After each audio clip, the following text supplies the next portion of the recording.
Hey everybody, it's Cory with Utah Dream Properties and Keller Williams.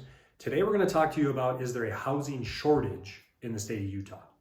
Let's get to work. Let's get to work.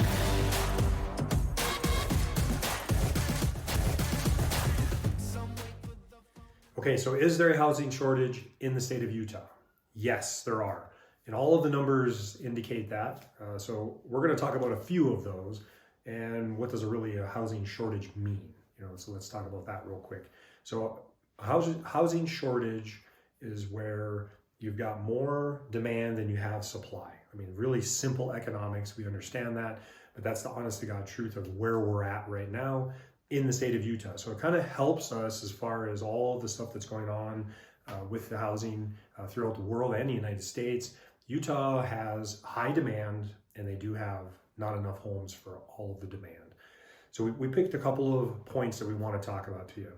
So first one, let's talk about permits, because if you're having new products put on the market by the home builders, obviously those are new homes that are being added to the existing inventory. And like we said, we're about 30-some thousand short of that. They also went down by 35%. And what I mean by that is building permits that were approved by any of the cities, counties, wherever that a builder is trying to build or a developer is trying to get developed, 35% less have been approved over the last year or so. So of course, that's making that 30,000 shortage stay there because there's nobody putting new product into the market to eat that up and get more product out there. Obviously, supply and demand comes into play again, right? And that drove that along with high interest rates, right? So we have a shortage. That's what drove our existing sales in the whole state of Utah for about the last 8 to 12 months. And they're down about 23%. So of course, less homes are being sold because less homes are being built and there's not as much product.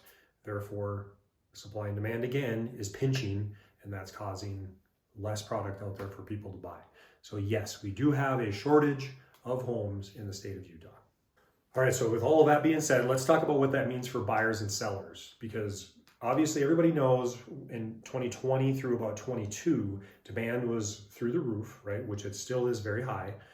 The difference was then interest rates were very low and interest rates have now crept up, right? So remember, average of interest rates from way back in the 80s until now is really close to 8%. And that's about what we're at right now when people are taking loans out. So we're still in an average, but it's way more than the threes and things that were happening in that 2020 to 2022 timeframe. So that's the difference. We still have a lot of people that want homes, but we have also high interest rates, which is slowing down. And that's why there was existing home sales that went down.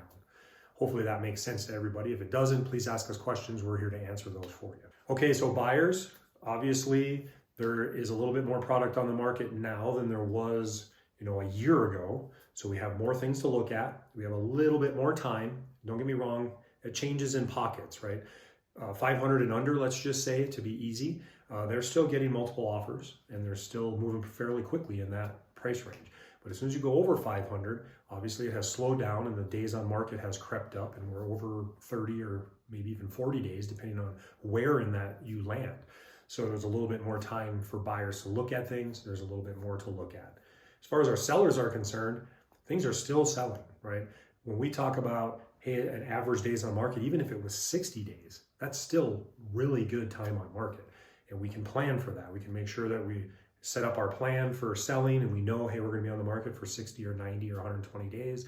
We just got to make sure that we're upfront and that we have really good data when we start talking about these things. So we're not expecting it to sell in a week and it takes 4 months to sell. Still selling though. We still have product out there that is moving and we still have multiple offers on certain price points. Also, of course, sellers, we want to make sure that we're taking the time to make our house look as good as it can, right? We want to make sure it's spiff it up. If there's more competition out there, the better we look, the better, the higher price you get and the faster you'll get an offer. So what does all that mean together? Like we said, there is a shortage of homes, but there's still high demand. The interest rates have crept up and we've already talked about buyers and sellers. Everybody's in actually a really good position right now. If you find the right piece of property, let's buy it. All right, Bree's hard at work putting these out every Friday. Like and subscribe for her. She likes it when you smash that like button. And then ask us questions. She loves the questions, and we set these up purposely. Somebody asked about this stuff, so that's why we put this information out there. Contact us. All information is down below. Any way that you want to. Have a great day.